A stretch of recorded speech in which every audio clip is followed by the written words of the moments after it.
जय श्री जगन्नाथ। आपनकर प्रश्न थिला वर्ण संकर विषय रे।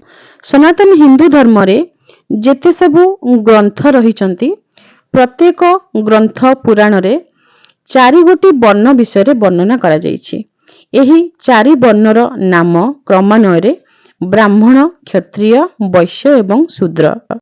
हिंदू धर्मर नियम अनुसार गोटे वर्णर व्यक्ति अन्य वर्णरे विवाह करिवे नाही। जेमिति कि जने ब्राह्मण वर्णर व्यक्ति से ब्राह्मण वर्णरे ही विवाह करिवे।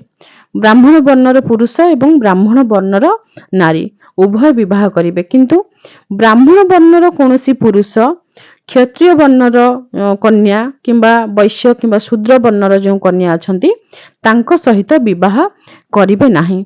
एमिति विवाह रे जो बारण रहिछि ए बारण एथि पई करा जायछि, जदि समान वर्णर पुत्र एवं कन्या विवाह न करूचंती तांको ठाରୁ जो संतान उत्पत्ति हेबे से संतान गोटिए वर्णर हेबे नाही, से संतान हे जिबे वर्ण संकर। गरुड़ पुराण प्रमाण देकी आमे आपनको सहित वीडियो शेयर करूछु। जो पृष्ठारे जो स्थान रे वर्ण संकरक विषय वर्णना करा जायछि से जगहटे आमे आपनको वीडियो रे देखै देइछु। आपण गरुड़ पुराण अध्ययन करि परिबे। श्रीमद् भगवत गीता रु मध्ये आपण वर्ण संकरक विषय किछि ना किछि प्रमाण पाई जिबे। हमर अष्टादश पुराण हेउ बा अन्य कोनोसी भी ग्रंथ हेउ प्रत्येक स्थान रे ए समस्त विषय किंचित किंचित वर्णना करा जायछि। गरुड़ पुराण रे विस्तृत भाव रे वर्णना करा जायछि वर्ण संकरक विषय रे। वर्तमान समय रे वर्ण शब्द परिवर्ते जाति शब्दर प्रयोग अधिक करा जाउछि। तो एई जाति शब्द को लेकी बहुत गुड़िए प्रश्न हमको मध्य पचरा जाए। आम जाति एया तो आमर वर्ण कौन सेमानकु आमे कहि रखुछु। जदि आपण निजर वर्ण जानि नहंती आपणकर जे कुल पुरोहित आपण तांकु पचारिबे। आपणकर जे पुरुणा लोक पुरुखा लोक आपणक घरे अछंती, आपणकर बापा जेजे बा जेजेंकर जदि केही भाई अछंती जेमिति सान जेजे कहंती, तो सेमिति आपणक पूर्व पुरुष एवं आपणक कुल पुरोहित से ही आपणको आपणकर कुल देवी कुल देवता आपणकर जो वर्ण ए सब विषय कहि परिबे। कहार वर्ण विषय जानिबा आम पक्षरे संभव नुहे। आ जदि आपण कोठु भी जानि पारु नाहंती ताहले आपण जगतगुरु शंकराचार्य को दर्शन करिबा पई पुरी जिबे। गोवर्धन मठ रे आपणकर समस्या जणेबे। गुरुदेव आपणकर वर्ण विषय एवं कुल देवी कुल देवतांक विषय किछि ना किछि आपणको निश्चय कहि परिबे एवं जहा समस्या रहिथिबा आपणक समाधान मध्य करिदेबे। गुरुदेव जहा कहिबे ताहा ही आपणक पई मंगलमय हेबो। आपण ठाकुरंक पई गुटी फूल हार तयारी करिसंती। से फूल हार रे सबुतक टगर फूल अछि एवं गुटी अपराजिता फूल अछि।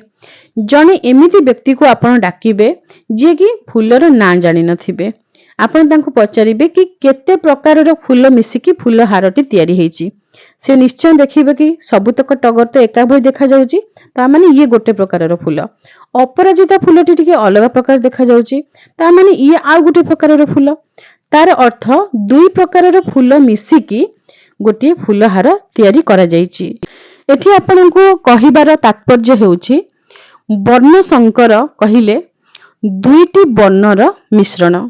हिंदू धर्मशास्त्र अनुसारे हिंदू धर्म अनुसारे ब्राह्मण ब्राह्मण को विवाह करिवे, क्षत्रिय क्षत्रिय को विवाह करिवे, वैश्य वैश्य को विवाह करिवे, शूद्र शूद्र को विवाह करिवे। किंतु आमे जदि ब्राह्मण को क्षत्रिय कन्या सहित विवाह करदेबा, ब्राह्मण घरर पुओ किंतु झियो क्षत्रिय, ताहले तांकर जो संतान जन्म हेबो सेठी बापा माँ उभयंकर वर्ण अलग अलग रहीगला। ब्राह्मण एवं क्षत्रियंकर मिश्रण रे जो संतान जन्म ग्रहण करिवे सी होचंदी वर्ण संकर। एवं सेही वर्ण संकरंकर गोटे ना मध्य रहिछि। गरुड़ पुराण रे लेखा अछि मूर्धा वसिक्त। मूर्धा वसिक्त जदि ब्राह्मण एवं क्षत्रिय उभय मिशुचंती ए दुईटी वर्ण, ताहले जो संतान जन्म हेबे तांका ना मूर्धा वसिक्त। ठीक सेमिति दुईटी अलग वर्ण ब्राह्मण एवं वैश्य, जदि ब्राह्मण एवं वैश्यंक भितरे विवाह अनुष्ठित हेबो तांकर जो संतान जन्म ग्रहण करिवो से संतान मध्य वर्ण संकर एवं तांकर ना हेउछि अम्बष्ठ। जदि जणे ब्राह्मणंकर पुत्र शूद्रंकर कन्या जे कि शूद्रा शूद्रा तांको कहा जिवो स्त्रीलिंग रे जणे शूद्रां को विवाह करूचंती ताले तांकर जे संतान से मध्य वर्णशंकर एवं तांकर नाम हेउची पार्श्व निषाद पार्श्व निषाद नामक वर्णशंकर।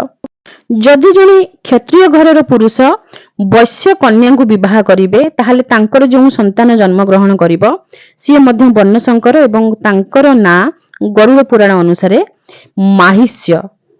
जदि जणे क्षत्रिय वर्णर पुरुष शूद्र वर्णर महिला को विवाह करिवे तांकर जो संतान से संतान को म्लेच्छ कुहाजिवो।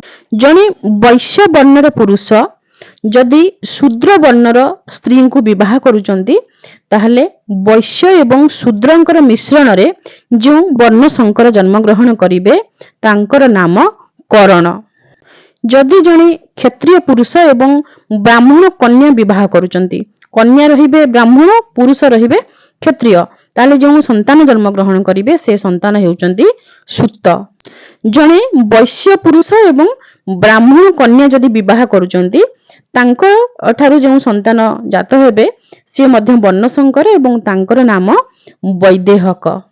जदि जणे शूद्र पुरुष ब्राह्मणी को विवाह करिले ब्राह्मण घरर कन्या किंतु पुरुष होउचंती शूद्र से समय जो संतान जन्म ग्रहण करिवे से संतान को जहाँ गरुड़ पुराण रे लिखा अछि सर्व वर्ण निंदनीय समस्त वर्ण भितरे सी होउचंती निंदनीय तांकु चांडाल बोली कहा जिवो। चांडाल की उत्पत्ति होता है यह लिखा अछि गरुड़ पुराण रे। जदि जणे क्षत्रिय वर्णर कन्या वैश्य वर्णर पुरुष को विवाह करूचंती तांकर जो संतान जात हेबो से मध्य वर्णशंकर एवं तांकर ना हेउची मागध। क्षत्रिय वर्णर कन्या जदि शूद्र वर्णर पुरुष को विवाह करिवे एवं तांको ठारू जो संतान जात हेबो से मध्य वर्णशंकर एवं तांकर नाम हेउची क्षता। वैश्य वर्णर जणे कन्या एवं शूद्र वर्णर पुरुष जदि विवाह करिवे तांकर जो संतान जात हेबो से मध्य वर्णशंकर एवं तांकर ना हेउची आयोगव। एठी गोटे कथा टिके बुझिबाकू पड़िबो क्षत्रिय पुरुष एवं वैश्य कन्या तांकर जेतेबेले विवाह हैला तांको संतान हेउचंती माहिष्य वर्णशंकर एवं वैश्य पुरुष शूद्रा कन्या तांकर विवाह हेकी तांकर जो कन्या संतान जात हैला से कन्या संतानर ना हेउची करणी। माहिष्य जणे पुरुष करणी जणे कन्या। माहिष्य हेउचंती क्षत्रिय एवं वैश्यंकर पुत्र संतान वैश्य एवं शूद्रांकर जो कन्या संतान तांका ना हेउची करणी। एही माहिष्य एवं करणी उभयंकर जदि विवाह करा जिवो तारे तांकर जो संतान जात हेबो से संतानर ना हेउची रथकारक।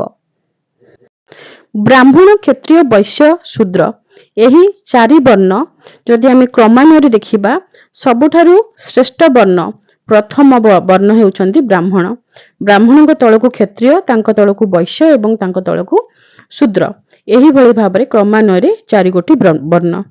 जदि जणे उच्च वर्णर पुरुष जणे निम्न वर्णर महिलाଙ୍କ सहित विवाह करिले एवं तांकर संतान से जात करिले से संतानଙ୍କୁ अनुलोमज कहा जाए। ठीक विपरीत भाबरे जदि जणे निम्न वर्णर पुरुष जणे उच्च वर्णर महिलाଙ୍କ सहित विवाह करूचंती तांकर जो संतान जन्म ग्रहण करिवे से संतानଙ୍କୁ प्रतिलोमज कहा जाए। वर्णशंकरଙ୍କୁ पुल्लिंग एवं स्त्रीलिंग भावरे संबोधन करा जाय थाए। जेमिति कि निषाद वर्णशंकर आमे कहूचे जदि से कन्या हेबे ताहाले आमे तांको निषादी कहिबा। जणे वर्णशंकर जदि पूजा करंती ताहाले से पूजा देवता ग्रहण करंती नाही। जदि जणे वर्णशंकर श्राद्ध दियंती तांकर पूर्व पुरुष माने से श्राद्ध को मध्य ग्रहण करंती नाही। जदि गोटे वर्णरे संकरता आसी जाईची से माने गोटे वर्णशंकर संतान जन्म देइचंती ता परे से माने चाहुचंती कि तांको वर्णरे आउ संकरता न रहू सेथि पई मध्य व्यवस्था अछि। विभिन्न वर्णरे विभिन्न नियम रहिछि। निजर कुल पुरोहितଙ୍କ सहित ए विषय विचार विमर्श करी आगामी पीढ़ी जो पीढ़ी सब रहिबो 5 पीढ़ी 7 पीढ़ी काହାର कोन नियम थिबो सेही 5 पीढ़ी तापरे आपण चेष्टा करिवे सेही वर्णरे विवाह करिबा पई। जदि बारंबार बारंबार सेही समान वर्णरे विवाह करा जिवो 5 पीढ़ी 7 पीढ़ी परे जହାର जे नियम रहिथिबो सेही अनुसारे से संकरता मध्य बंद हेइ जिवो एवं शुद्ध ब्राह्मण हुंतु बा शुद्ध क्षत्रिय हुंतु शुद्ध वैश्य बा शुद्ध शूद्र तांको वर्णरे जन्म ग्रहण करि परिबे।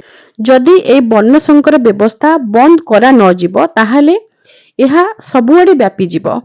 गोटिए परिवार रे बारंबार बारंबार वर्ण संकर जन्म ग्रहण करिवे एवं से वर्ण संकर अन्य जहाकू विवाह करिवे सी मध्य तांको संतान जे हेबे सी भी वर्ण संकर हेइ जिवे। एभली भाबरे समाज रे सबुआडे समस्त वर्ण संकर हेइ जिवे।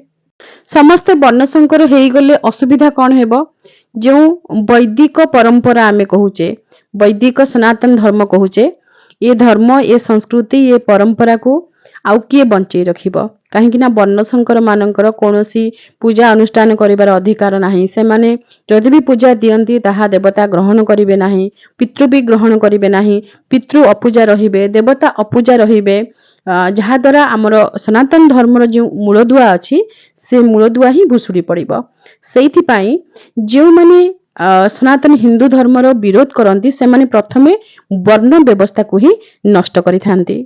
जगतगुरु शंकराचार्य वर्ण व्यवस्था को नष्ट हेबाकू देउनाहांती सेथि पई बहुत लोक तांकू मनुवादी कहिकी समालोचना मध्य करंती।